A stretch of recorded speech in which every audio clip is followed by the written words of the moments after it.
Ik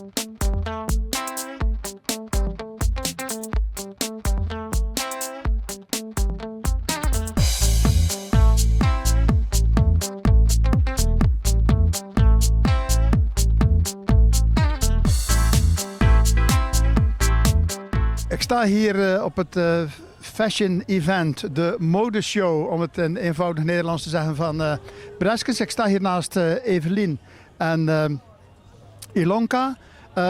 Jullie zijn de organisatoren? Onder andere. Ja. Ja. Wij nemen een beetje het voortouw in dit. In deze evenementen inderdaad nemen we het voortouw mee te organiseren. Als het gaat om mode, nemen jullie hebben ook allebei een modezaak, maar tijdens de modeshow zijn er meer zaken aanwezig, zag ik. Ja, dat klopt. Wij lopen daarmee weer Brover. Ilonka met de winkel Cocoon. Dan hebben we Samina nog, die loopt met de winkel Samina's mee. Dan hebben we de boutique. Lief Kids loopt voor de eerste keer mee met de kindercollectie. En Shimoda. Het zijn er heel wat.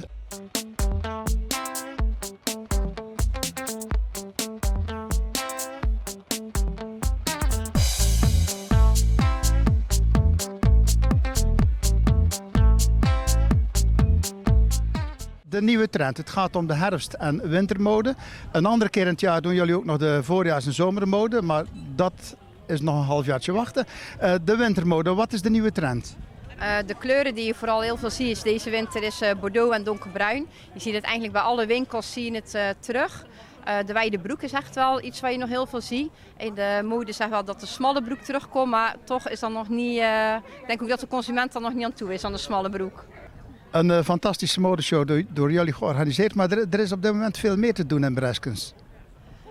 Ja, op dit moment is bij de restaurants kan je nu heerlijke mosselsovra eten. Dansschool Movimento die heeft na de modeshow iedere keer een dansvoorstelling. En er is een gezellige markt. En zo proberen we eigenlijk om de maand of iedere maand in de zomer wel een leuk evenement te organiseren door de activiteitenvereniging. Dat wordt door een grotere activiteitenvereniging georganiseerd. Dus iedere maand in de zomer is het in Breskens te doen. Allerlei activiteiten. Nu hebben we de modeshow.